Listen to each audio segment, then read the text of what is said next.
All right, so now that we're all stretched and ready to move on to the next session, we're moving into something that'll be quite interesting for all of us to take part in. A few weeks ago, you were all asked to provide any questions that you may have for Sport Canada, and today we're pleased to have Lane McAdam here. He's the Executive Director, Sport Excellence Division with Sport Canada, and Lane is here to field those questions and also share some background on Sport Canada's activities. Thank you, Lane.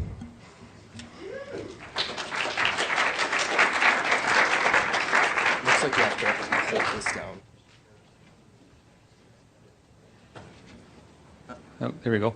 Great. Thank you, Joss. Merci tout le monde. C'est un plaisir d'être ici parmi vous cet après-midi. Watching those videos, you kind of realize that this is what we do and why we do it and why you guys do it and sacrifice, careers and families in some cases and your bodies to actually perform for yourselves and your communities and in many cases for your country. So it was a good primer. I actually had a awesome Vancouver video that we couldn't quite get queued up, so maybe we'll try and get that shared with you later today or tomorrow. But anyway, my plan today was to share with you some kind of general overview of Sport Canada and some of our activities, 20-25 minutes, but I'd really like to have some time for some questions. I'm sure you'll have some, and if we have the answers, we'll provide them. If we don't, we'll certainly endeavor to get those to you. How many in the room are carded, by the way? How many would like to be carded? Go see Bob. Alors, la présentation se ferait dans les deux langues. Les diapos sont... which is which? Okay, so je vais faire ma présentation un peu dans les deux langues, mais probably drift back and forth between French and English. So if you have listening devices, you may want to put them on, but again, the presentation on both slides is in both languages. Oh, we lost the remote. Before I start, I just wanted to, I'm not sure if Martin Boileau is the Director General of Sport Canada. He's just joined us. Martin, want to have a wave? So Martin's been at Sport Canada just over a year and just came back from India, so had his first kind of major multi-games experience, and he's about 10 pounds lighter, I think, too. So, where's Wallen? You want to move that forward? There we go. So today, I'll give you kind of a Sport Canada 101. A little bit of a kind of current issues and environment that, of things that may interest you as athletes. I want to talk a little bit about athlete leadership. I know you talked a bit about that today, and obviously this whole weekend is about athlete leadership. That's why you're here. And then we'll finish up by identifying some of the big ticket items that we're focused on in the next months and years ahead. We'll start with the government's role in sport. And this may look a bit boring, but it really drives what we do and why governments and taxpayers, because ultimately that's who support the activities of Sport Canada and the financial support we provide to athletes and organizations. And it's grounded in some very fundamental policy drivers, and it includes a piece of legislation called the Physical Activity in Sport Act. There's a Canadian Heritage Act. The Canadian Sport Policy, which you're probably familiar with, provides that kind of common roadmap for governments to work together to achieve certain objectives that are identified through collaboration, capacity building, certainly excellence goals, and broadening participation rates. So these are important pieces that kind of serve as a foundation for a lot of the programs that come after. And then there's a whole series of policies, whether it's women in sport, athletes with disability, Aboriginal. We have a hosting policy that drives what it is, why, when, where we want to host events in Canada. So these are all important pieces of either legislation or policy, and again, they may sound a little mundane, a little boring, but they're critical to policymakers, and when Minister Lunn has to go to Cabinet to actually fight for resources, he's got these things in his back pocket. So they're hugely important tools to justify public funding for sport in Canada. Sport Canada's mission, simply stated, is providing policy leadership and strategic investments to the sports system, and it really has a kind of a dual purpose: to enhance opportunities to participate, but also to support those that have the ability and talent to achieve on the international stage. So you'll see those two words, participate and excel, a lot through some of the documentation and certainly through some of our programming. Our strategic goals, again, relate to more Canadians participating in quality sport, quality values-based sport, and for Canada to consistently achieve on the international stage. And a lot of our resources, and you'll see when we talk about on the podium, have been geared towards Olympic and Paralympic preparation as well. How do we do this? Well, we have certainly key partners. The Government of Canada doesn't put athletes on the track. We don't coach you. We provide help create the environment to support some of the activities that are required to support athletes at the highest levels. And those obviously include your organization, multi-sport organizations like Coaching Association of Canada, Canadian Olympic Committee, Paralympic Committee, etc. Obviously community sport. I heard yesterday you had the opportunity to visit one of our new facilities here in the region. That's where it all starts. Province and territories, huge partners. We pride ourselves on having a very good relationship with our provincial partners to try and align policies and programs. Trying to break through with our public agencies, Public Health Agency of Canada and others, to try and demystify this idea that sport is somehow an elitist pursuit, and certainly it is at the highest levels. But it really starts at grassroots when you have millions of Canadians participating, and we know the benefits that accrue through that participation. We have other federal partners like INAC, which is Indian Northern Affairs Canada, and Infrastructure Canada, which we're thrilled with some of the recent activities at the federal level in terms of supporting development of sport and recreation infrastructure in Canada. Alors ça, c'est un peu le bilan de divers de nos partenaires à travers le pays au niveau national. Next slide is really kind of a interesting, you've probably seen this model before. You look at sort of your base, your broad base of participants, and the red part is really the kind of high performance pathway. And where that's yellow circle is, that's really where Sport Canada applies most of its energy and resources. Not that it doesn't affect the rest of the model, but certainly that's where the lion's share of our support goes.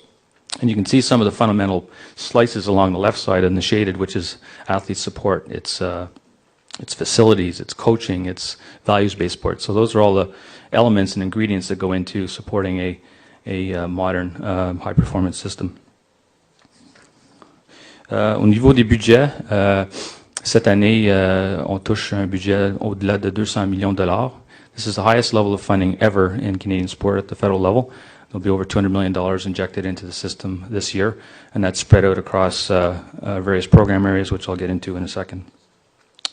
And on the operating side, I mean, people have this vision that, Sport Canada is this big ivory tower organization. I mean, 6% of the funding goes towards managing the resources, which we feel is a pretty modest amount in the grand scheme of things. The largest program that we have is the Sport Support Program. So this is the program that would support your NSO to exist, to operate, to provide the coaching that you have, to get you to training and competition sites, to buy your equipment, to support you as athletes. It also supports other MSOs, so Athletes Can and Coaching and Olympic Committee, etc. We have bilateral agreements with the provinces that we leverage, so we match dollars. We use this program to support that. And we also have various projects like Participaction to help try and promote broad-based sport and physical activity across the country. So this is the delivery mechanism that provides the lion's share of federal funding, again, to support many of our activities. In terms of the scope of it, there's 56 different NSOs that are supported. So while the Olympic and Paralympic program might be a lot smaller, there are sports that are supported over and above those types of programs on the Olympic or Paralympic program. There's 27 Summer Olympic sports supported. There's 10 recognized winter sports that we provide funding to. There's about 15 others that don't have, are not yet on the Olympic program, but that receive funding, whether it's a football or a ringette or what have you. And there's obviously the targeted sports, which you've heard. I think you heard from Anne Merklinger earlier today about how some additional resources have been provided to Olympic and Paralympic programs based on certain high-level goals in terms of nation rank in the Olympic and Paralympic program. So that's the sort of scope of where some of those funds go. Our hosting program, the aim is to help Canada actually host events at home, recognizing the sport, the social, the economic benefits that come from staging events on home soil.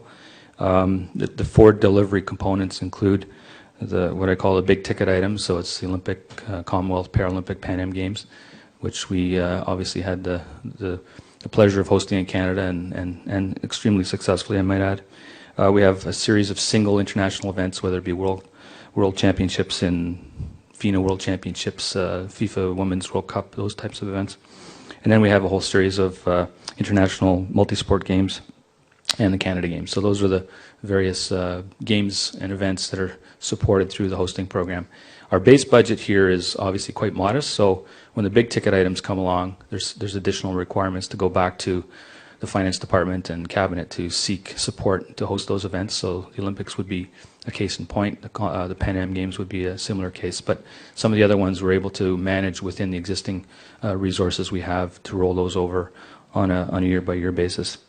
The next slide gives you kind of a sense over the next 4 or 5 years of some of the events will be hosted in Canada, ranging from Canada Games, which were just held last summer in PEI. Next ones are in Halifax. They're in Quebec in 2013. Right through to World Junior Hockey. We got the Pan Ams, obviously in Ontario, Arctic Winter Games. There was some this summer. There was the World Track in Moncton and a huge swimming event in Quebec as well. So it's just kind of a snapshot of the range of activities occurring over the next few years in Canada. Some large, some smaller. The Athlete Assistance Program, which is one I'm sure that a lot of you are probably most interested in, contributes to improving the results at international level based on athletes that are in the top 16 or have the prospect of being the top 16 in the world. And as you know, it provides you with direct tax-free living and training allowance. I know you'll probably argue that it's not enough, but certainly it's increased significantly over the years in terms of the individual stipends that you receive, but also in terms of the overall amounts provided to athletes. So there's two levels, as you know, the senior card and the development cards. The overall budget for this year is just under $27 million, and we're quite proud that there's quite an equitable balance between men and women supported in the 86 different sport disciplines that are supported. When I talk about a sport discipline, that would be kind of an artistic versus trampoline, as an example, or men's soccer program versus a women's program. And the NSOs are allocated, the way it works is NSOs are allocated a quota. So your sport would get X number of cards, and that's based on your national team size. It's certainly based on performance and other factors. So these are done on a quadrennial basis, negotiated and used. There's a fairly objective formula used to try and determine how we allocate the pie. And then the sport would be allocated a certain number of cards, and then within that, criteria are set to determine what kind of performance level is required for athletes to achieve, and obviously be warranted nomination to the carding program. The status of the athlete study. You may have heard a bit about this. I know Bob Price is here. This is the fourth time we've conducted this study. The intention is to try and kind of paint a general picture of athletes and some of your socioeconomic circumstances. This last one, we're very pleased that we had a very high response rate. There was over 1,000 athletes responded and 100 coaches. There was a separate survey for coaches. And the information will be used, and it has been used over the years, to inform adjustments to the Athlete Assistance Program and other athlete support programs that the government may have and or our partners, whether it's on the podium or the provinces. Some of the areas that we looked at are, what are the motivation and satisfaction that you have within your sport? What are some of the dynamics of your training and your training programs and your coaching? What are some of the views around the services that you get from Canadian sports centers and other sources? What is your financial picture between your revenue sources and your costs? What are your views on the delivery of AP? Are you satisfied with the service? Are there things that we can do to improve the level of service? And there's issues around early retirement. So those are the kinds of questions that populated the survey. And as I said, the survey is available. It's on our website in both anglais and français. And we've been busy teasing out some of the data to try and understand what it really means as we look to adjusting some of our policies and programs as we move forward. How many of you actually completed the survey? There you go, pretty good. Did you find it was too long? Not too bad? Bit long? I mean, that's the challenge, right? Trying to get the information and yet not turn you off because you had to spend 2 hours responding to a survey. So we're constantly trying to make it accessible, but yet we want the information to be meaningful. So what did the Status of the Athlete study tell us, and certainly some of the areas that we're considering changes to, and there's a consultation process underway right now, look at a whole bunch of different areas, including the criteria that we identified for senior 1 and 2 cards, the discussion around revision to special needs for athletes that are high performers, that whose life circumstances may require, you've got a 37-year-old rower that may have, a wife and 2 kids, and therefore, their economic circumstances might be different than, a 16-year-old gymnast who's living at home. So, how do we address those 2 circumstances? We're looking at revising team sport policies.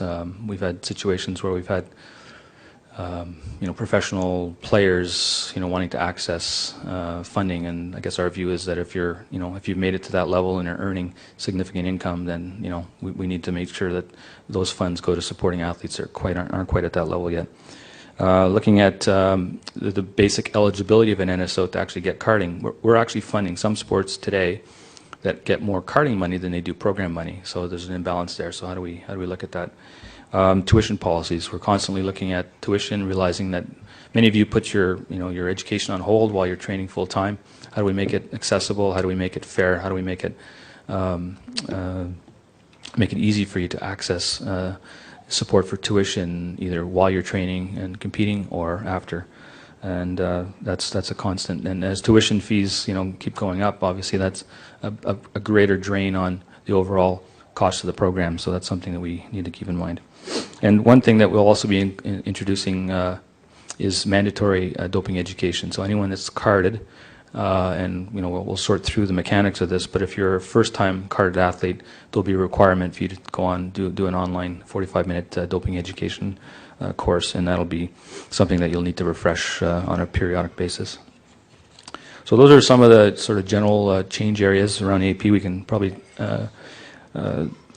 come back to some questions on that after I'm finished, but certainly we value the input. We've had some discussions with your board.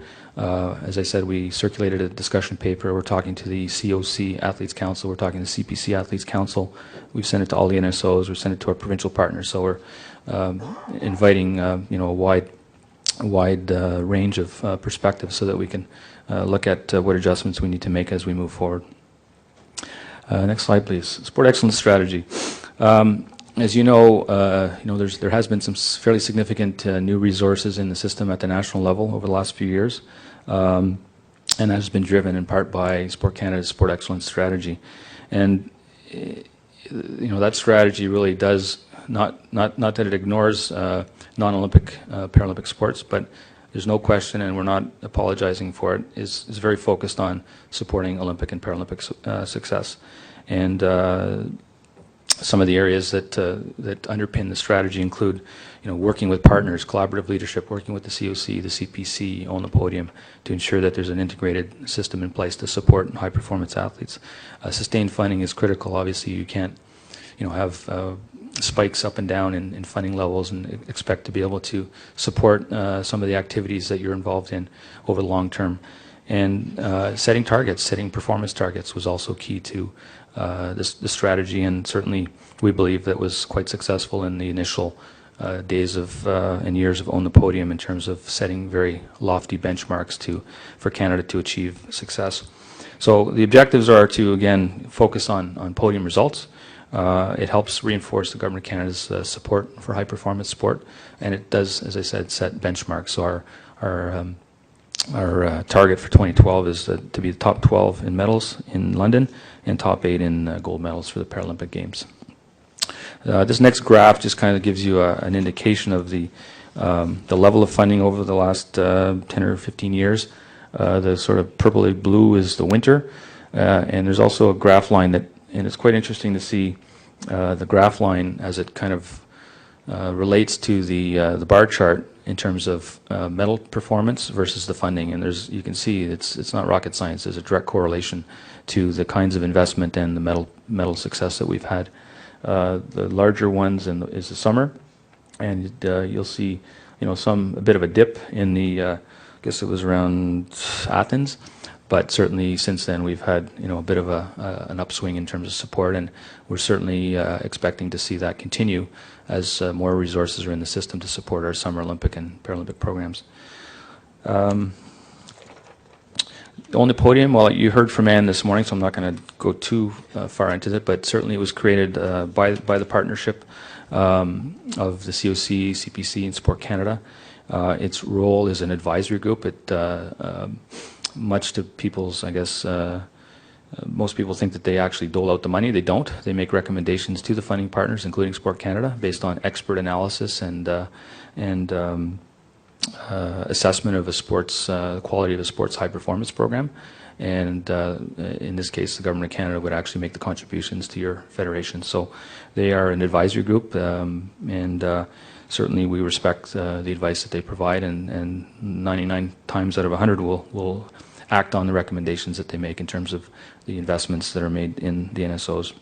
So they provide also advice, and they work with your federations to challenge them, test them, monitor their progress in terms of the high performance plans and programs, and very capable crew with Ann heading up the summer, Ken Reed in Calgary heading up the winter program, and Alex Bauman at the helm of the entire enterprise. So we work very closely with OTP and talk to them every day, and we believe we created a fairly unique model in Canada that is the envy of the world, and lots of people are talking to us saying, how have you done this, how have you created this partnership. Les centres canadiens de sport, vous savez sans doute que les centres sont écartés de partout au Canada. We have a network of 7 centers across the country that provide service. How many actually access services at centers? So quite a few of you. So, and the idea there is to ensure that we provide quality services, realizing that not all sports are centralized. You're scattered across the country, especially in individual sports. But how do we ensure that that network and that provision of services is what you need when you need it and of a sufficient quality? We're also working towards an evolution, and Anne may have talked about this today, to what we call Canadian Sport Institutes. And the idea there is to actually have training precincts where there's a concentration of high-performance athletes surrounded by those various support services. Initially, we'll be looking at 4 markets in Canada, not surprisingly the largest markets, Toronto, and certainly the Pan Am Games will provide a huge opportunity to leverage investment in the creation of bricks and mortar that will actually be the hub, and the services will obviously be provided around that. Montreal, which has the existing center in Montreal, and already a concentration of aquatic sports there, and the provincial government will be investing some new funds to create other high-performance opportunities, so that will be the second one. Certainly Calgary is our winter, not necessarily the hub, but certainly based on the legacy facilities that were created from Calgary, provides a third hub, and there's fairly significant, who's seen the athletic and ice complex in Calgary and the recent expansion there? I mean, it's fantastic. It'll be on stream a week or two, and we'll add huge, new capacity for home for the women's hockey program and eventually the high performance center. So, and then the last one will be Pacific, which will take advantage of some of the legacy facilities created for Vancouver and Whistler. So that's a bit of a snapshot on the Canadian Sports Centre Network. Huge new investments in the provision of the services so that there's full-time trained professional quality capacity in place in some of these centers. So there'll be a lot more work with partners to ensure that we build that capacity moving forward. I'm sure you've all heard about long-term athlete development, which is a conceptual framework that looks at the athlete development with a special emphasis on growth and development. Most of your federations now will have developed their sport-specific model. By the end of March, we're expecting that be close to 50 federations will have their own sport-specific model. Many have gone to the next phase of looking at competition reviews to ensure that their competition formats, mostly at the developmental levels, are in sync and in line with the values and the science underneath the LTAD framework. But I can say that this has also been hugely popular and strategic in terms of how we've positioned the sort of 7 stages of LTAD, starting from the active start and the fundamentals, and how the language has actually shifted those, certainly in the health delivery side, to say, well, yeah, we think there is a space for us here. We understand that not everyone's going to be a high-performance athlete, and therefore, having people active for life and trying to address the obesity and the crisis is a link. And so we're quite thrilled about the sort of penetration that LTAD is having, not only within the sports sector, but outside of sport and education and health. Athlete leadership, I know you talked a bit about this, and this is really the raison d'être for this weekend. And if I were to try and define it, it's really about you taking positions and contributing in meaningful ways to policies and programs that affect you. So, I mean, that's really what athlete leadership is in a nutshell. And obviously, it's important for you to take that position because you're the ones at the sharp end of the stick that are the beneficiaries of the programs. And if something's not working, you guys know it first and know what works and what doesn't. And on that basis, obviously, we need to ensure that we're listening to athletes and ensuring that we respond to some of those concerns so that we can make adjustments. In terms of how you can show leadership, obviously by virtue of your presence here, you're already doing that. You're contributing to discussions that affect you within your own federations, I'm sure. I'm sure many of you are athlete reps within your own federations. But I encourage you to take a broad approach. I'm sure all of you have very specific issues within your sport, within your own training environment. But if you want to be a leader, you got to take the big picture. And sometimes that means parking your individual needs and concerns and really looking at the larger picture. Some of the things that we're doing, obviously, we're pleased to be supporting Athletes Can and your ongoing work, and certainly some of the things that you do as you come together as a leadership group. We work with various other clients to support athlete-centered approach and obviously use our funding leverage with provincial or national sport organizations to ensure that they have plans and policies that are in fact athlete-centered. So speaking of athlete-centeredness, I mean those concepts, are you'll hear Alex Bauman and others talk about athlete-centered, coach-driven. I mean, you've heard that term, I'm sure, many times before. And obviously, it's important to understand the implications of that as we develop policies and programs and adjust policies and programs to support your needs, certainly at the highest levels. Some of the things that NSOs can do is through their structure and governance. Most NSOs would have an athlete rep on the board. There may be other policies that reflect the priority of athletes within their decision-making organization. Obviously, you want to make sure you have mechanisms for recourse if there's things that you feel are not right. And I know Athletes Can has been a leader in this area for many years. I ran into my friend Laurie, who reminded me of this. We've been at these things for the last 18 years. So, and she's a lot younger than I am. But Athletes Can started way back when as a group of athletes that were concerned and wanted to make a difference in terms of some of the policies that were in place that affected them. So that was the early days of Athletes Can. Some of the things that we're doing, as I said, we certainly encourage NSOs and Canadian Sports Centres to ensure that athlete-centeredness is at the heart of what they do. We consult with athletes, as I mentioned. We're doing that right now through the Status of the Athlete Study and the Athlete Assistance Program proposed revisions. We're obviously supporting you on a day-to-day basis, those of you that are carded, and we obviously support CSCs and NSOs in terms of the training and support and the coaching support that you receive on an ongoing basis. Just to kind of try and wrap things up, and we'll certainly leave some time for some questions. I mean, it's an exciting time for sport. I mean, the games in Vancouver were, I think, a bonanza for all of us in terms of trying to elevate sport and the consciousness and the minds of Canadians. And there was a poll done, those of you that are interested in public opinion, and it's hard to find anything in Canada that people can agree on, but 99% of Canadians thought that our performances were either excellent or above, better than good, which is very unusual to get that kind of consensus amongst Canadians on anything. So certainly that those games were hugely successful. There's been the securing of the 2015 Pan Am Games for Southwestern Ontario was expected to be a huge boost for high-performance sport and certainly facility development in that part of the country. We believe through some of these things there's been, more interest in sport. The Sports Day in Canada initiative launched last month with participation in CBC was another example of how we think sport is kind of breaking through the clutter of everyday life and demonstrating to Canadians that it's important, not just at the high performance level, but at all levels. We think there's better collaboration amongst levels of government, various sectors, more work to do, but certainly in my 25 years plus, I've never seen that kind of collaboration.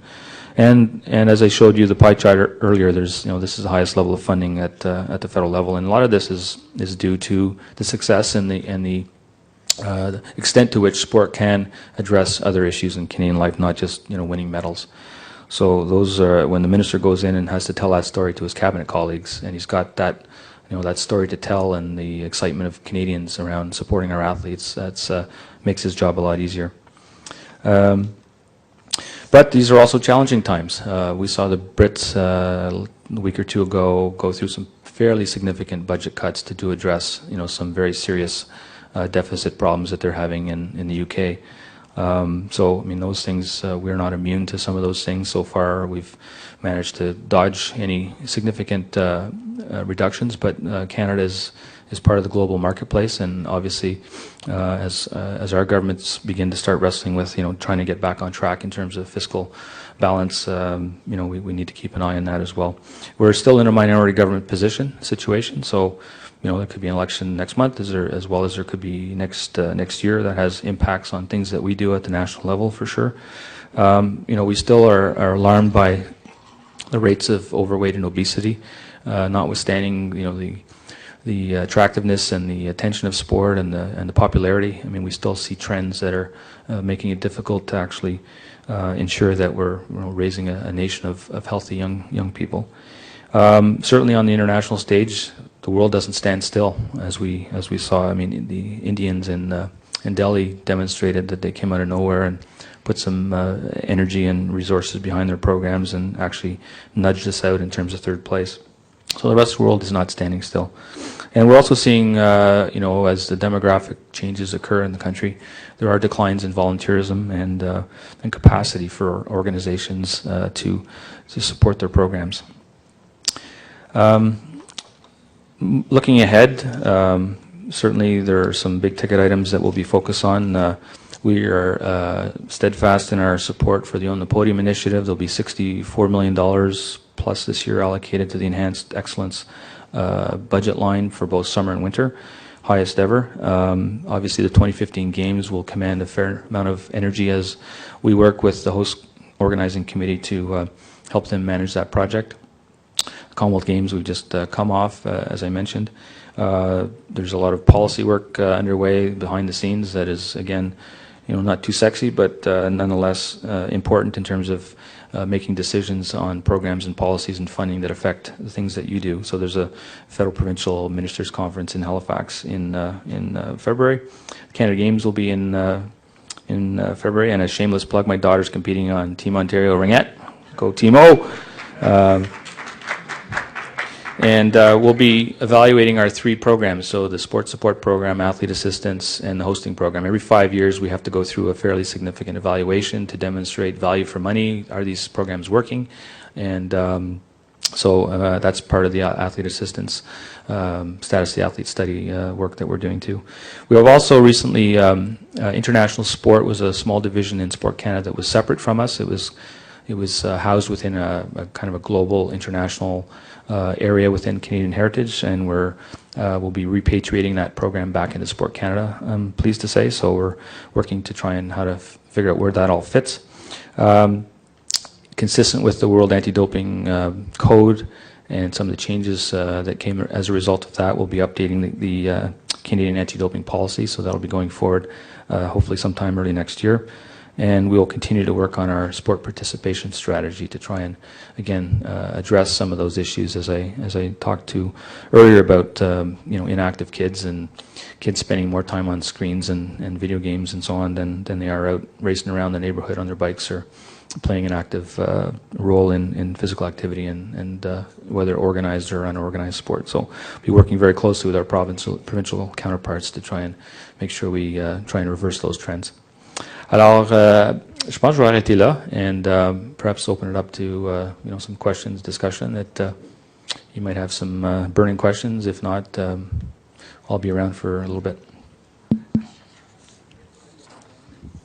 Hello, it's Georgina Wheatcroft from Curling, and this is the first Athletes Canada Forum that I've attended. But I, first of all, just want to give a shout out to the Vancouver Canada Sport Pacific. Wendy Pattenton and the group there do an excellent job, and they really, for us, I think, are our Athletes Can. And so coming here, I was trying to figure out what Athletes Can is and what Canadian Sport Pacific is, because they seem to have some overlap. And I think listening to some conversation today, I think there could be a lot of learning shared with what Canadian Sport Pacific does in Vancouver. And I also wonder why all of the centers don't do the same things, because by talking to some of the athletes, I don't know if those programs just aren't available to them in other parts of the country. Let me just start by your first comment about difference between CSC Pacific in this case and Athletes Can. I mean, obviously, Athletes Can is a collection of national team athletes that come together to try and address issues of concern to athletes on a across the board basis. So I mean, it's in some ways it's an advocacy group. It's a solution. It's I mean, you guys know what your mandate. You spent a couple hours here talking about your vision and mission, right? So we didn't know, our group wouldn't even address it because we didn't know what Athletes Can is. There you go. So that's within this organization that we'll figure out, because it's our first time here. There you go. So I mean, those are kinds of things that you as an individual athlete within a sport, and it's great that you're here to dial into that and try and figure out, okay, where does it all fit and how does it help me as an athlete? How does it help my organization? Some of the things that you see at the centers, certainly, I mean, these are services that, in some of you that train in those environments would see on a day-to-day basis. So if you're training at the Whistler, anybody been to the new Whistler Center up at? Yeah, I mean, it's a great new facility, a legacy of the games, and you've got everything right there, right? You've got strength and conditioning, you've got sports services there. It's all under one roof. So for those athletes that actually train in those environments, I mean, they're probably more familiar with the kinds of services that you would get through a CSC. For those that, for instance, might be training, who's in Ottawa? Anybody here in Ottawa?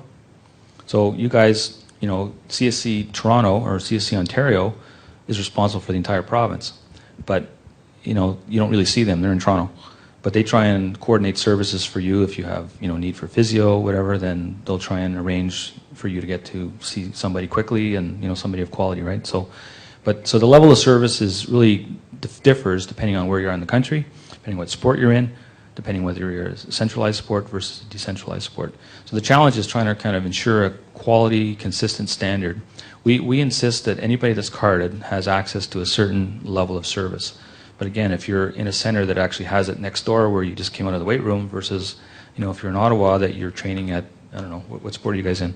Modern pentathlon. Okay, so you're in a sport that is, not heavily supported. Certainly we don't recognize it because of the current federal policy around, size of the program, international competitiveness, performance levels, versus another sport that, might get tons of support. So you're an athlete that's probably struggles because you don't have access to that level of service. So, it's not easy to kind of have the same level across the board, across the country. It's a big country, and that's one of the huge challenges that we have here. So, but I encourage you to, keep getting educated. I mean, it's great if you have perspectives that you can bring back to Wendy. I mean, the center presidents are really tuned into some of the things because they see you guys every day, right? The center environments are great feedback mechanisms to hear and learn from issues and challenges that you face on a day-to-day basis. But when I'm talking about the services, I'm talking about like the food program that we have in BC. We have nutrition program. No, when we go to, if we have to go for dinner or something, we can get 50% off in restaurants. Oh, I see. And Wendy's, you get 50% off if you want to grab a salad. Or there's a lot of places like that, and we get 15% off our services for our cars and all these kinds of things. Okay. And when I talk to other athletes, that doesn't sound like it's available across Right. the country. Right. Yeah. And well, that's. I mean, those are good observations. And we meet with the center presidents 3 or 4 times a year, and they share amongst each other to try and develop, because what Wendy might be doing in BC may not be available in Atlantic Canada, for instance. So I mean, that sharing is critical, and but that's certainly a good observation that in terms of the level of service and trying to learn from each other, because what may be possible in BC may not be possible in Ontario. Hi, Josh Riker-Fox, Modern Pentathlon. A couple questions for you. I'll try to make them concise and quick. First one, the status of the athletes study, there was 1,000 athletes that took part in it, and they were all carded, if I understand correctly. That's right. Was there any concern that there might be bias on those results? Because as you saw in here, not everyone is carded, and certainly there are at least one Olympian in here who's not carded, who would probably have some information that would be of value to contribute to that survey. So was any consideration given to the potential bias? Well, yeah, I mean, I guess certainly it's an observation as we move forward. I mean, I guess to the extent that we've done this for 4 times, we've tried to use the same kind of benchmarking, right? So we can compare apples to apples over the years. So, on the basis that we want to try and keep that methodology consistent, we've elected to just look at carded athletes. And the other question is, okay, if you don't, if you're going beyond the carding pool, how do you select them? Are they self-selected? So, I mean, there'd be some sampling design issues there, but I'm sure those could be sorted out. But it's a good idea. Is Bob still in the room? Something we could think about for the future. But for consistency's sake, Josh, we've determined that we wanted to compare apples to apples over those 4-year cycle. Lori just advised me that the previous surveys actually did, original, did, Like the one did in include... 90, was it 92, Bob?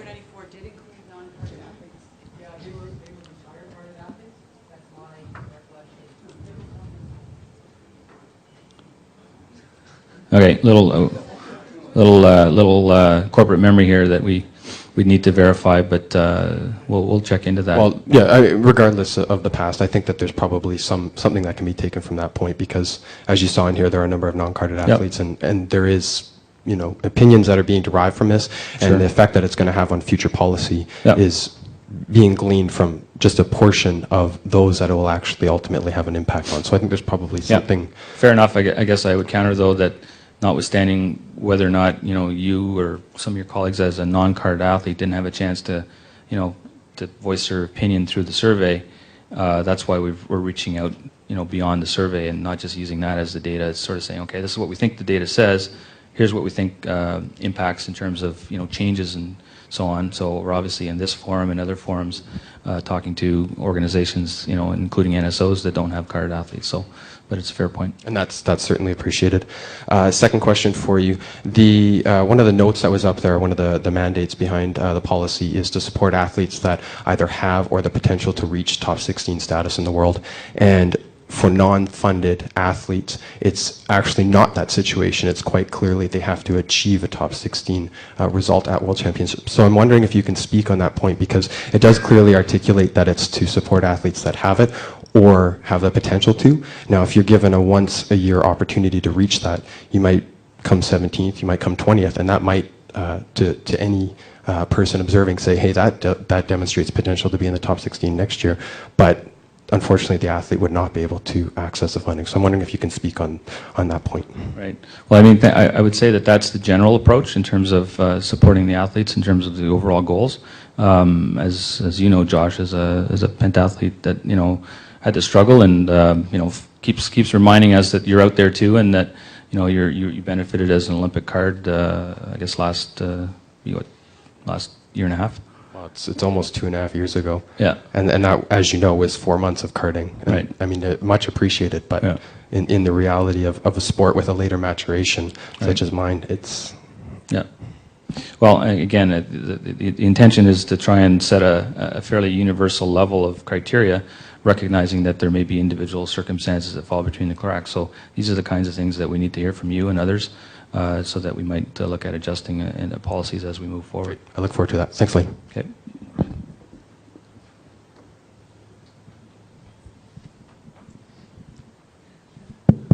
Just a slightly different track. With the 2010 and Beyond panel, which we heard from this morning, there were some recommendations in that document about a one window for high performance sport, and you've clarified the role that On the Podium is an technical advisory group to Sport Canada. Are there any other changes being contemplated, or is that a structure that is fixed and has strong buy-in from the sport community?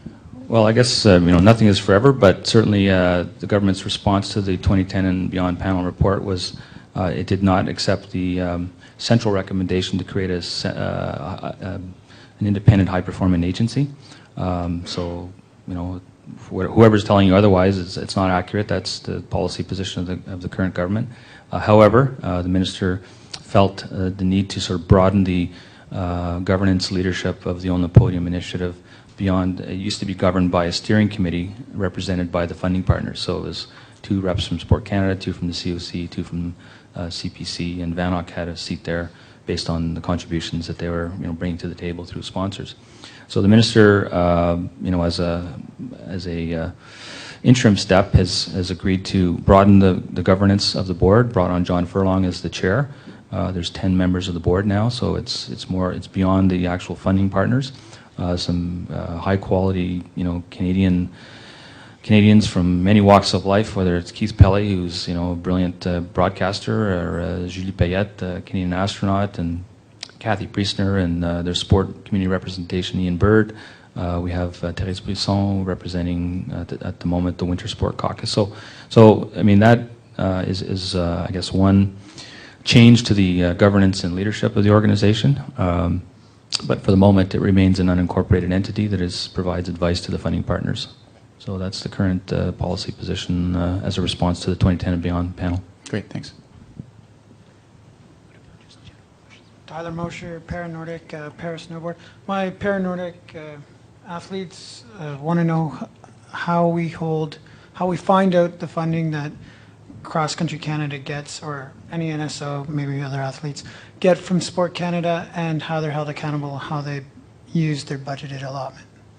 It's on their website. It's all public information. We post the information that is provided by Sport Canada to NSOs on an annual basis. So all that information is public information. The athletes are wondering how the NSO is held accountable to how they actually spend what they've got. So there is through the contribution, the contract that goes from Sport Canada to the NSO. There's a document that contracts binds the organization to delivering on certain things. In addition, there's NSOs have to meet what we call accountability standards. It's around their governance. It's around athlete leadership. It's around official languages. It's around various other areas. So on an annual basis, there's a review done to ensure that the organization meets those accountability national standards. But you as members, obviously, you're members of the organization, right? Most of you, or other volunteers, and you have a duty to hold your NSOs accountable to what it is they say they're going to do. Within the funding that we provide, some of it is very tightly ring fenced. So if you have money for a coach, you have to hire a coach, right? So there are some very specific accountability things within the contributions provided to the sport that they must deliver on. If during the course of the year there are changes, or X training camp didn't happen, we didn't spend enough money, then the sport can come back to us and say, listen, we didn't spend it here, we'd like to move it to a different area. Is that okay? So that certainly occurs in year. But generally speaking, there's a written contract, there's accountability standards. On the Podium has some very tight guidelines and accountability as they fund a sport in terms of very specific areas of investment around integrated support teams, sports science and medicine, training camp, coaching. So there's some pretty rigid accountability required from On the Podium. In fact, some would argue that it's actually stronger than what we have at the federal level. So there's different mechanisms. They're not all perfect, but certainly those are the main ones to try and ensure that the sports are doing what it is we're trying to achieve together, but they're also doing what they say they're going to do. Ryan Blade, freestyle skiing. In regards to the tuition program, First of all, I think it's one of the best, sort of best kept secret. No one seems to ever hear about it in the public. I don't think we do a good enough job. Thanking you guys for that. And I wanted to make one comment and one question. We've recently had 3 athletes just this summer looking into getting some deferred tuition or tuition while they're competing. And the messaging, depending on who they spoke to, was very different and confusing. So whether the messaging was confusing or it wasn't very clear for the athletes, so there was a lot of confusion within our team, even at the coaches level and with our executives, about what exactly is provided.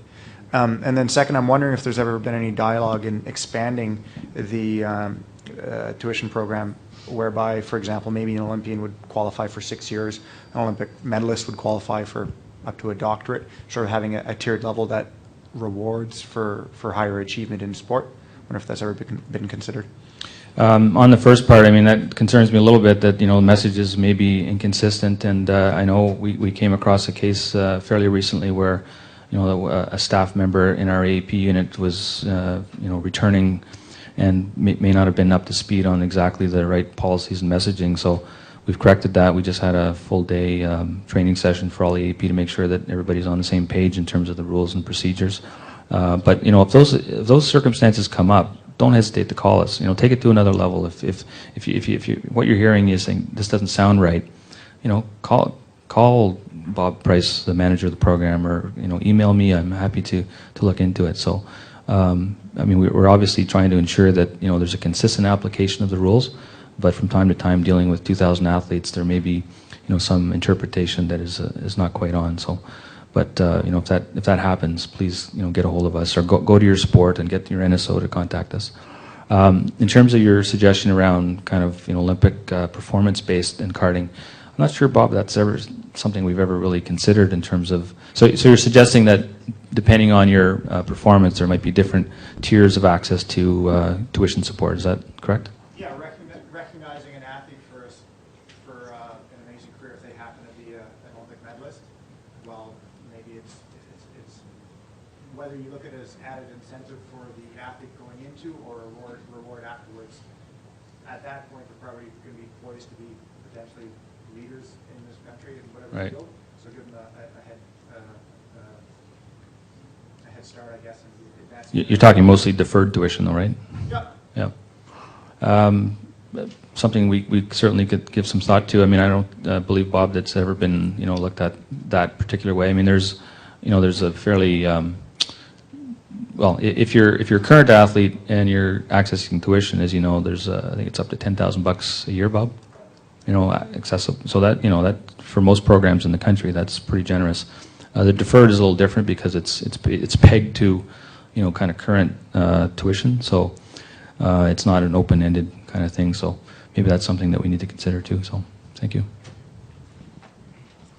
Hi, Lane. Josh Vandervees from Bocce. I'm also the chair of the CPC Athletes Council. You alluded earlier that we would probably be arguing that AAP stipends are not high enough, so I wanted to not let you down on that. As you know, we got an increase in 2004, and since then the cost of living has increased and the AAP stipends have not. So I realize that we're working with a $27 million pie, right? Mm-hmm. But I was wondering if you had any advice to the athlete leaders in the room as to how we can engage the system to increase that pie. So you're asking me, well, I mean, you're correct in terms of the stipends. I mean, the overall pot has grown over the years. The stipends have kind of remained, at the top end for 4 or 5 years. And frankly, one of the concerns we have is that, if we raise them too high, because right now it's tax-free, right? And we're a little nervous about, whether increasing it too high might trigger our friends at Revenue Canada to say, wait a second, these are, state-sponsored athletes that are earning a living and, doing quite well by general demographic standards. So, that's one of the areas. I mean, one of the provisions and proposals, as you saw through some of the, my slide and the discussion paper, talks about, looking at special needs, looking at also supporting athletes that are performing at a certain threshold. So those are areas that could look at adjustments to the stipend. At this point, we're not looking at an across-the-board stipend, because if you did that, then obviously you're using the same bucket, then you got fewer cards, and then what happens, right? So those are the kinds of puts and takes that we need to think about. In terms of, to your earlier question, what can you do? Well, you guys are big boys and girls, we don't foresee, and I'll be very frank with you, an opportunity in the short term, given the current, situation and economic climate, that we'd have a chance to actually try and increase the bucket. And I'm just being flat out frank with you. But, other things, you as an organization need to make your own decisions in terms of what kind of, pressure you want to put on policymakers. So, but that's the current reality. Okay, great, thanks. Welcome. Sorry, I'm butting in front of Aaron here for a second, because I was going to ask a question. Andrew Nisker from Tennis. I don't think Josh was saying we want to increase the relative bucket. You seem to be indicating that all of a sudden revenue would have a greater interest in it because we're getting... Possibly. Because the athletes are getting more money from a strict dollar value standpoint.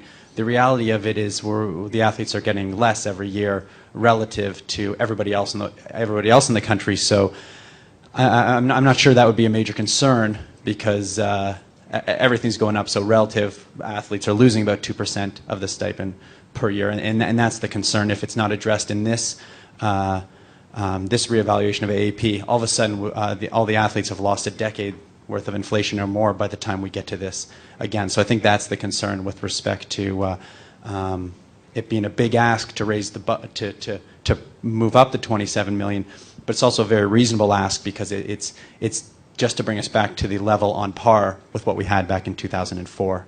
So that was just a follow-up on, yeah, exactly, and those numbers are available obviously at every bank we go to. My actual question related to what your comments about the performance funding and the needs-based funding and things like that. If AP, the purpose is to help athletes achieve this top 8, top 12, top 16 standard, I've got some concerns with respect to AAP no longer being AAP with a performance bonus type of thing. AAP is now really trying to align itself with OTP. Yes.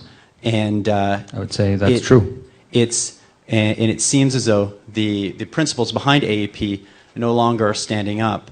What is happening is they're now following OTP, because that seems to be what everybody's jumping on board right now. And I'm worried that there's a huge risk for the next cycle of athletes, because if the pot isn't increasing, those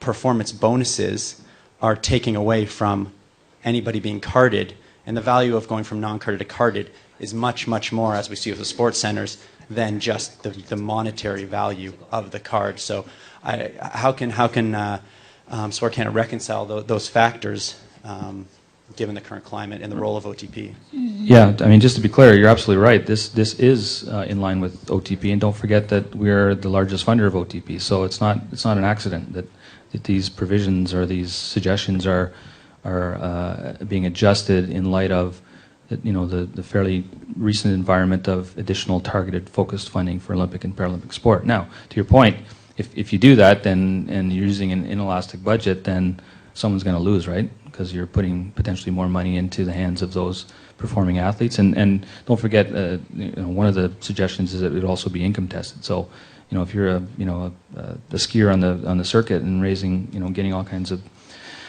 performance funding based on results and so on, and your income test shows that you don't need the money, then obviously you're not going to get it. But the current provision would, in fact, if an athlete was deserving, had a certain performance level, it would take money out of the overall pot and therefore reduce the number of cards available across the population. So that's one of the implications if we went down that road. Again, this is why we're discussing these things, to understand the impact and implications, and make sure it's transparent as well. Okay, thank you. Just to follow up with what Andrew just said, Nicole Forrester from Athletics. If you're aligning yourself with Own the Podium, the test for income, that's for the awards incentives, right? So it's like... Yeah, the idea is the proposal in the discussion paper is that if you're, what is it, Bob, top 4 in the world? You're top 4 in the world, and you can demonstrate, need based on, a certain income threshold, then you could qualify for a percentage top up to your current carding.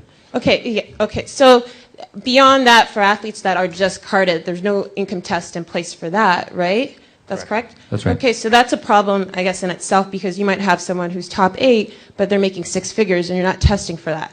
Another problem I see is you've talked about Sport for Life or LTAD model as being something that Sport Canada speaks to. But if you're aligning yourself with Own the Podium, then who's filling that gap?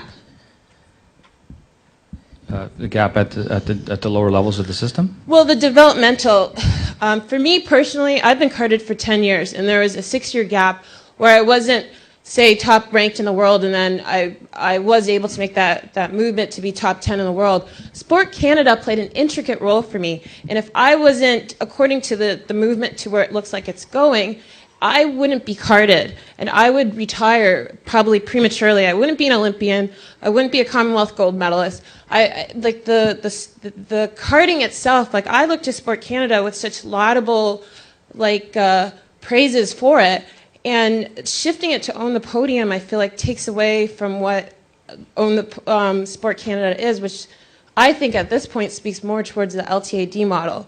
But if you align yourself more with this high excellence, there's nothing there in place to fill that gap. And then essentially, are we killing our sport and killing people or killing athletes in the sport so they're prematurely retiring, and certain sports are being phased out because they're not as successful as other sports? Mm-hmm. Well, I mean, there's no question that, that jump from, say, provincial espoir or provincial elite to the national team level is huge, and we understand that. We're certainly trying to work with provinces to align their programs. I just learned on the way here that one of our prairie provinces will be introducing a provincial carding program to try and kind of fill some of that. So various provinces are doing that. Ontario's been doing more. Quebec's been doing it for a long time. BC, Alberta does a bit. So we're trying to encourage the provinces to kind of come in and fill that a little bit, that gap where the divide is. There's no question, however, that Sport Canada will continue to ensure that there's a broad-based card system in place for all athletes, that it's not strictly all Olympic and Paralympic. But there's no question, even right now, without any changes, Bob, I think it's 80-some% of our carding goes to Olympic and Paralympic sports, because there's that many sports on the program, and therefore that many athletes supported. So, this is obviously, a sensitive issue, one that we're very conscious of in terms of making sure any changes we make are address the needs in the system. But there's no question it's not going to meet everyone's needs, just given the resources that are available. But is the contradicting the LTAD model, though?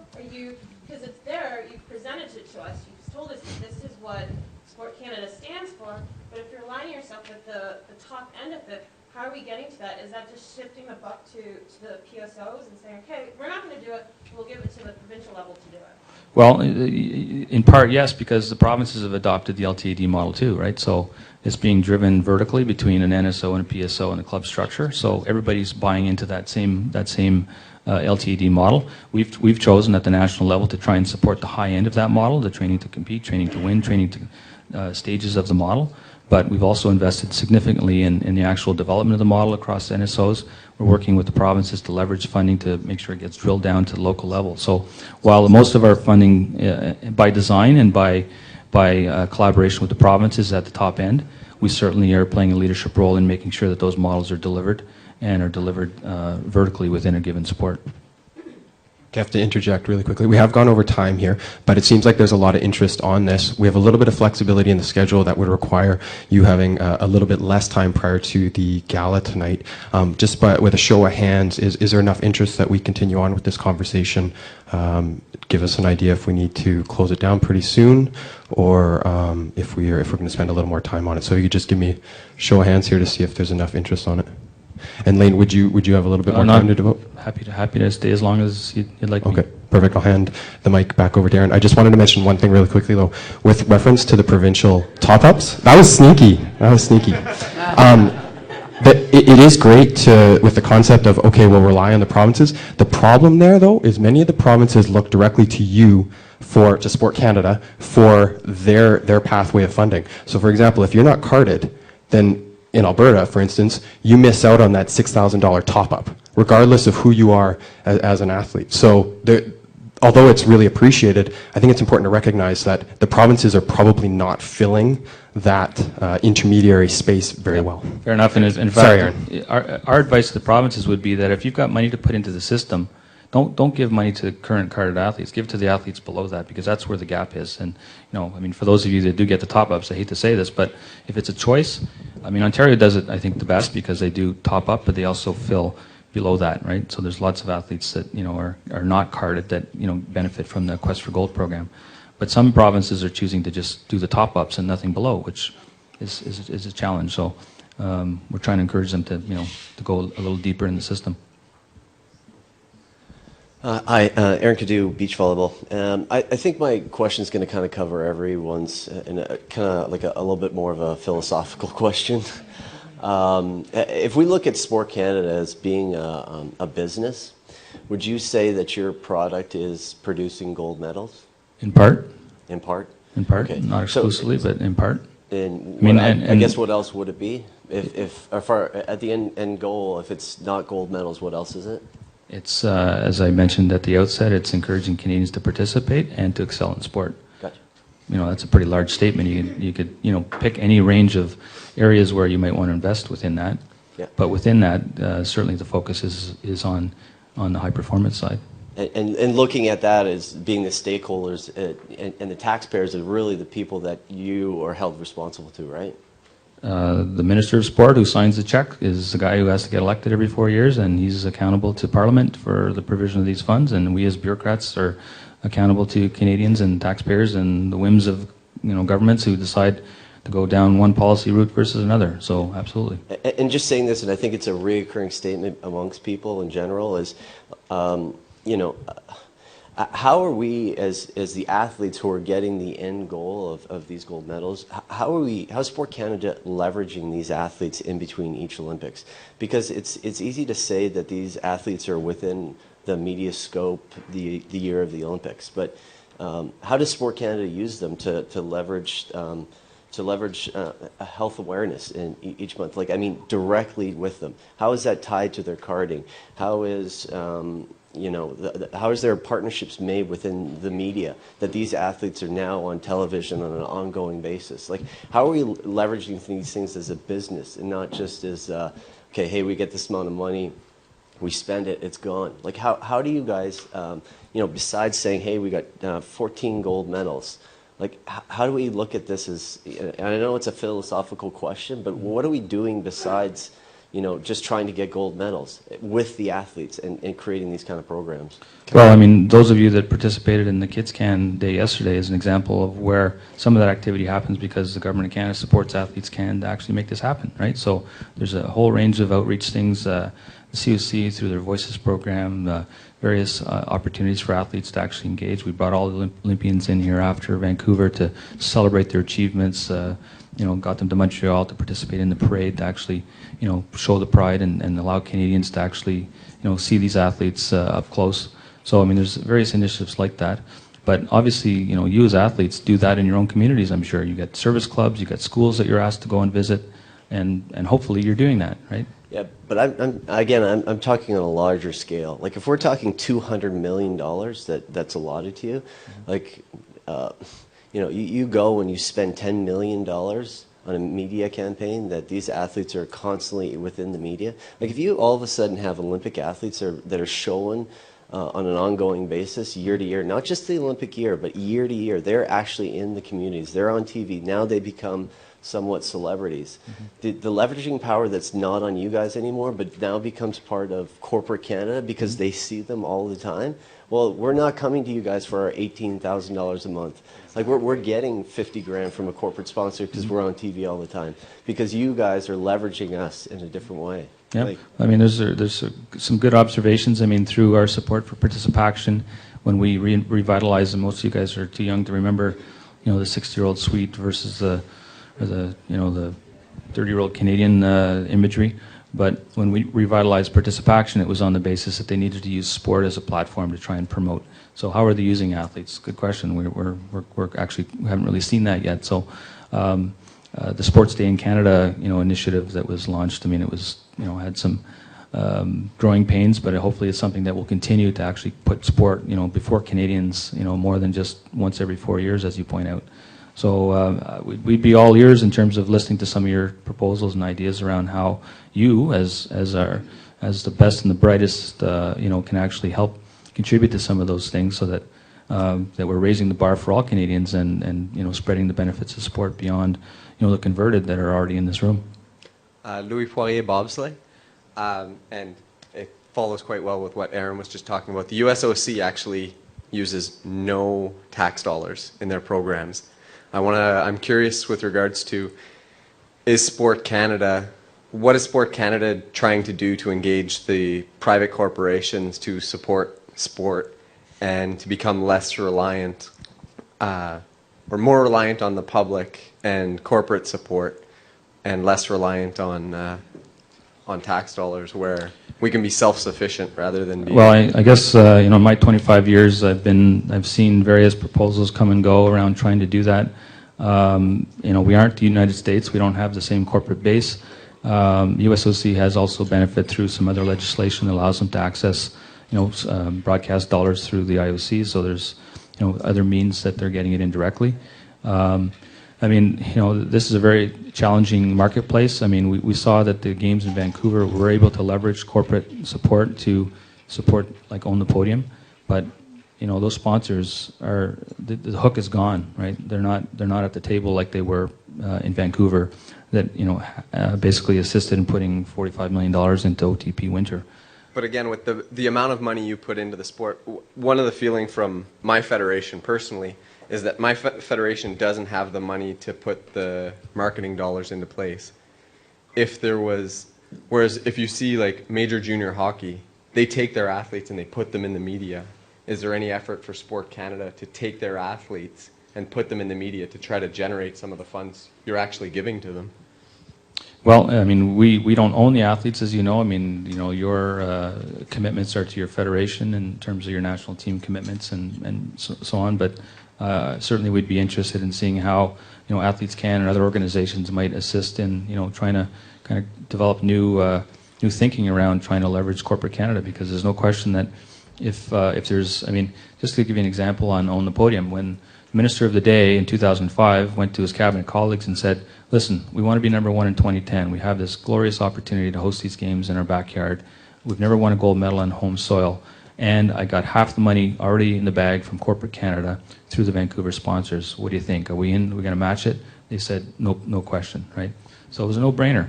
But now that hook is gone. So how do we kind of create a new hook, right? And that's the challenge.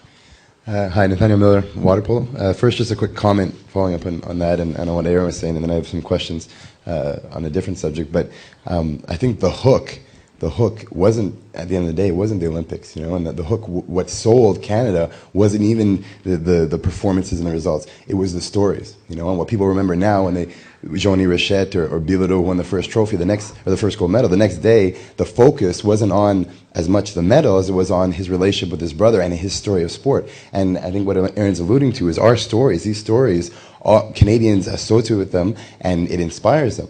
And corporate Canada has been non-existent pretty much in capitalizing on that. But there are a few companies that do. I work with the RBC Olympian program, and you have the biggest company in Canada spending millions on that venue because they see the benefit to them. But I think what Aaron's point was, and I agree that 100%, is that Sport Canada, with that $200 million pie, we're not going to get $400 million from the government. Nobody wants that. But with that $200 million, if strategically we were looking to sell these stories, sell these people, these individuals, then corporate Canada would be coming to the table saying, hey, we want a piece of him because that story is amazing, and in our marketplace, is very relevant. And that's where individually our NSOs don't have the capacity to do that, don't have sometimes the desire to do that, but from a long-term strategic vision, until we're like Australian athletes or Spanish athletes or Brazilian athletes, countries that I've lived in, where even unpopular sports, quote unquote, it doesn't, the results don't matter. The stories of the athletes in the communities are what creates the leverage for corporations to be interested in sponsoring them at the local level or at the national level. And that was just a comment. I know it was a bit long. Two questions. or questions and comments when you're talking about the provincial top-ups. I think the reality is right after the Olympic Games, the Alberta government, I work in the Provincial Association for Water Polo, the Alberta government slashed its funding to the PSOs. So the provincial governments are just as much under the financial strain that Sport Canada and the AAP is facing. So expecting them to be able to pick up some of that gap, I think, is unrealistic given the financial circumstances that we're in. And on top of that, when you talk about AAP directing them to focus their funding in those gaps, well, that's nice in theory, but in reality, the provincial sports organizations are just as under the pressure to show the value of their investments as AAP and Sport Canada. Why is the On the Podium?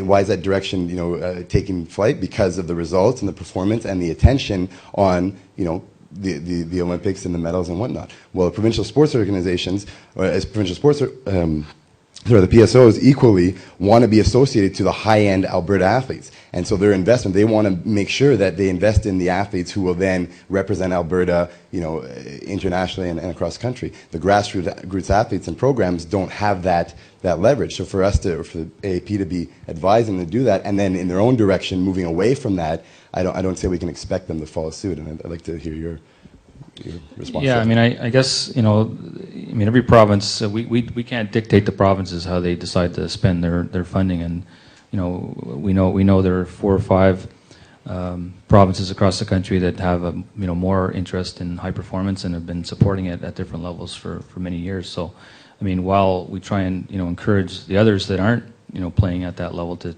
contribute, we can't force them to do that. They make decisions within their own jurisdictions based on the needs expressed within X province at any given time. So we're optimistic that those that aren't in, that when they do start designing their programs, they'll talk to us. Every province that has some form of athlete support program has consulted with us, so that we've at least given them, tell them what we do, what we cover, what we don't cover, where the gaps are, and obviously they'll make decisions based on their own priorities. So we'll continue to do that to make sure that we can try and have a seamless system, so that we are picking up more athletes at different levels, because we know how hard it is to go from a junior provincial level to the national team level. Huge gaps there. We understand that, and the same goes for aligning the PSO's activities. One of the visions of On the Podium is that there is a sustainable pathway for athletes, so that it's not strictly hothousing national team athletes every 4 years, but it's actually developing a pipeline that has some sustainability. It has expertise. It has coaching at different levels. It has services, quality services through the center network, so that there is an ongoing repeatability of success over time. And it's not easy to do in a big country like Canada that supports 60 some odd sports. Everybody talks about the Aussies. Well, Aussies are brilliant in summer sport, but they're not so good in winter sport, right? If you look at our nation's rank compared to, we put together what we call a nation's index, and if you look at our summer and winter index, we're top 8 in the world, which is pretty good for a country Canada's size when you combine the summer and the winter. So you can't be all things to all people. Choices need to be made, but certainly feedback like this is helpful to us as we try and adjust our policies and programs moving forward. We're about half an hour over, and we have an AGM to get through. You haven't even bought me a beer yet. Jeez. Hey, are you going to be around for the gala? That'll be your chance for sure. We have one more question over here. Eric has been waiting patiently. 2 maybe. If you guys, we do have a consultation process, which we will be following up with, and will be a great opportunity to give feedback that we will be in discussion with. We'd be happy to. This consultation is so important to us that we, if you have a board meeting, conference calls, any other mechanism you'd like us to dial into that involves more than just your board, you let us know, and we're happy to participate. So maybe we'll take the last 2 questions and then wrap it up with a quick 15-minute break. No? And we'll wrap it up. Yeah, quick. Hi, I'm Erica. I'm from the sport of wakeboarding, and I'm very new to all this Athletes Can and information. And I guess it's a sport that's also a very new sport. We've had multiple world champions, and I would just like to get maybe a bit more information from you about how I can approach my national sport organization of maybe potentially getting carding in the future, or how I can be progressive in that sort of fashion. You know what? The best guy to talk to is Bob. I mean, when we work with the sports, we identify, again, based on a fairly objective kind of formula, how many cards a specific NSO would get, and how they would actually allocate those cards. So we do that on a 4-year basis. And obviously, as events within a sport change, new ones are added, that changes all the time. So I'm not that familiar with your particular sport in terms of how many cards water ski and wakeboard, right, is the federation. How many are allocated? What's the split between water ski versus wakeboard? But Bob is at the back of the room, and I'm sure he'd be able to help you out a little bit further on your specific question. Hi, Rosanna, women's water polo. Women's, clearly. Okay, I had to run to the bathroom, so forgive me if I repeat anything that Nathaniel and Aaron said. But my question on the sheet that we filled out was, if Sport Canada could, I think it would be such it would be an efficient investment to hire these expert marketers that would work, for some of our teams, and just our team is so frustrated sometimes because we have so much to offer, we feel, in Montreal, in Canada, and we just finally created our own blog, our own Twitter, our own Facebook page, because there has to be a way that we can be more accessible to the world, and more of these type of celebrity figures, because I went to university in the States, and athletes are heroes there, and here I think we're still really highly regarded, but sometimes we're like a charity case, or we're your tax dollars at work, or whatever it becomes. And even I've finally created my own website. I'm working hard to. I really just want to use my life to change the world. But I think that there's something that we can do in terms of us being a business. And then it being a positive business. But if there could be someone that was paid part-time to work for our team. And I think the amount of money that could be returned and that we could earn and then use to build our program, build sport in Canada, it would be make my career longer, and everyone's, So when you've suggested those very creative and thoughtful things to your federation, what have they said? No, because that ultimately, that's where I've been around long enough, and Laurie and I. Years ago, that we used to have this thing called the Sport Marketing Council, which was intended to do that, is try and help sensitize business to the opportunities in sport, but also give tools to the federations to be able to help package what it is, what assets they have, and go out and take them to marketplace. And after 5 or 6 years, it failed for a bunch of different reasons. I commented earlier where someone mentioned that the USOC doesn't get tax dollars. Well, we're not in the US of A, right? And our corporate marketplace is just not big enough to be able to support kinds of stuff, and that's why governments are involved. Government of Canada is involved because the needs are there, and the corporate marketplace can't pick up the gaps.